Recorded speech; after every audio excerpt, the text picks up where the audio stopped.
He is not most fully known and understood by his power. For example, by his miracles. He is not most fully understood and accurately understood even by his resurrection from the dead. The fact is, from this theology of the cross, is that he is essentially about his suffering and his death. That's the kind of Lutheran emphasis or insight about the gospel, the good news. It's a theology of the cross, not a theology of glory, of everything being good and wonderful and nice. The Gospels make that abundantly clear. Anytime the disciples and other folks as well wanted to make Jesus a glorious Messiah, one who would come and restore the fortunes and the fame of Israel, would get rid of the Romans and establish Israel in its glory days like under King David so many centuries before. Anytime the disciples or other people wanted to make Jesus that kind of Messiah, they were sorely disappointed and on occasion severely reprimanded by Jesus. You remember Peter, the first time Jesus said to the disciples, you know, the Son of Man has to suffer and die, and they said, and rise again on the third day. Remember, Peter took him aside and said, no, Lord, this is not going to happen to you. You are a glorious Messiah. That's not what he said, but it must be what he was thinking. And a glorious Messiah will not suffer and die. This can't happen to you.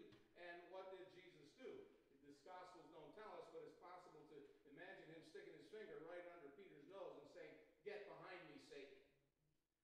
Reprimanded severely by Jesus for wanting him to be a glorious Messiah. Now, I don't want to misrepresent Luther or be myself misunderstood.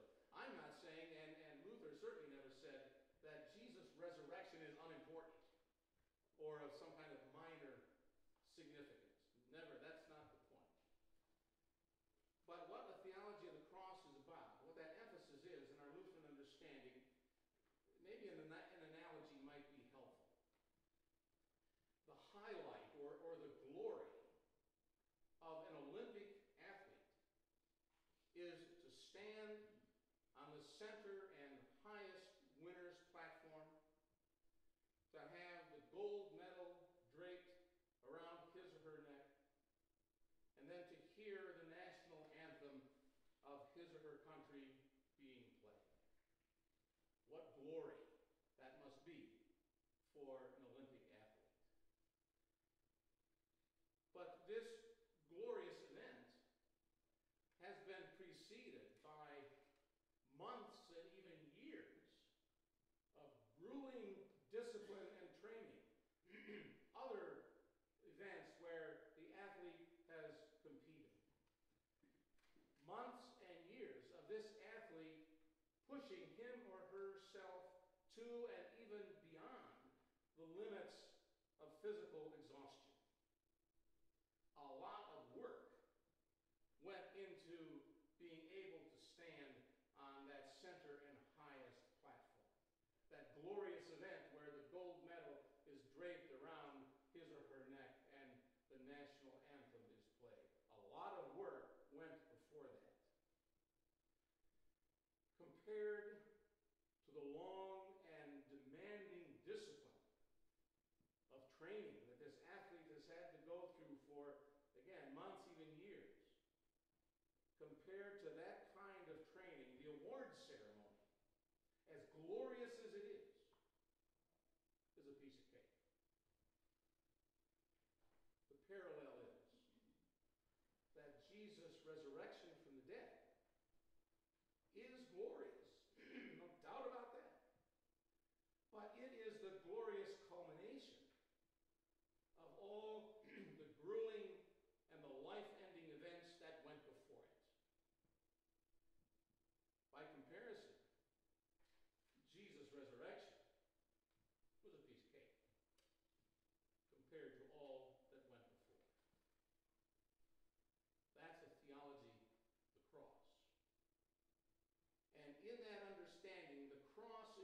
sort of the code word for the grueling work required of Jesus for our salvation. Only by becoming fully human could God experience pain and exhaustion in all of its dimensions as we do. Whether it be physical or mental or emotional or spiritual, God cannot experience pain and exhaustion. And so he had to become fully human so that he could do that, so that he could experience all of that. Only by becoming fully human could God experience the human fear of suffering and of dying. God can't experience that kind of fear.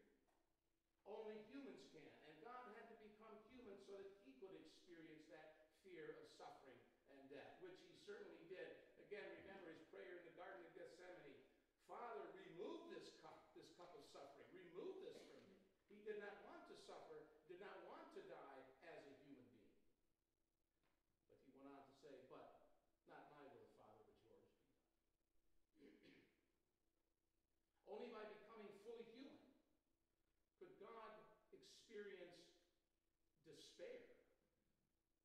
God can't experience despair. Only humans can.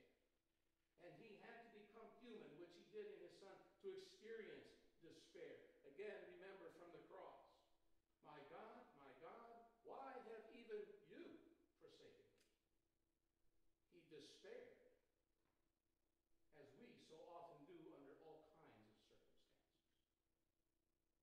Only by becoming fully human could God enact what is often called the Great Exchange. And that's illustrated and spoken of so well by St. Paul in 2 Corinthians chapter 5. For our sake, God made Christ to be sin, who knew no sin, so that in him we might become the righteousness of God.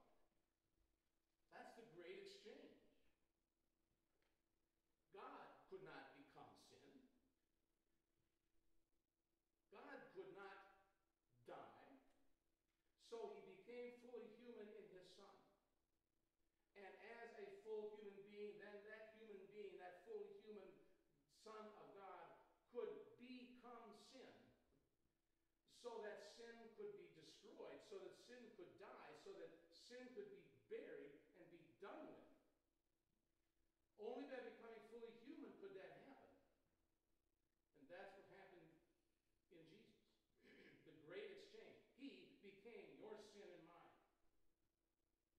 so that we could become the righteousness of God, what he, Jesus, truly was. Only by becoming fully human could God offer the only effective sacrifice for sin. A sacrifice in which a perfect and wholly unblemished human substitute would die. God can't die. Humans die. And so God became human so that he could die and make that effective sacrifice for sin. Our eternal salvation was won. Reconciliation with God was made possible. The guilt of our sins was removed on the cross. The cross. And thus, over the ages, has developed a tradition in the church of hearing the full Passion account read on this Passion Sunday and also on Good Friday. Thus, the tradition of oftentimes having a crucifix instead of just a plain cross, especially during the seasons of Lent and Holy Week. Thus, the traditions of all this cross talk in Lenten and Holy Week liturgies and hymns. It's the theology of the cross, the work of our salvation.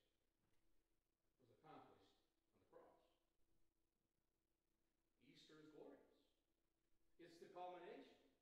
It's the queen of festival. But the work was done on the cross. And so on Easter Sunday in particular, because in a sense, every Sunday is a minor Easter celebration, a reminder of Easter. That's why the Christian church worships on Sunday instead of the Sabbath Saturday, because Sunday was the day the Lord rose from the dead. But on Easter Sunday in particular, we stand by baptism and by faith. We stand with Jesus on the victor's stand, as the Father places the gold medal, as it were, around Jesus' neck. And because we, by faith and baptism, are united to Christ, that gold medal is placed around our necks as well. And so Easter Sunday, what a real and joyous glory as we gather to sing, not national anthems, but our resurrection anthems. It's true glory indeed. It surely is. But let us not forget, that glory was earned. That glory was made possible on the cross. And thus, one of the traditions in the church's liturgy on Good Friday, the last words that we hear, "We adore you, O Christ, and we bless you, for by your holy cross you have redeemed the world." Amen. We sing now hymn number 420, verses 1, 6, and 7. Number 420, verses 1, 6, and 7.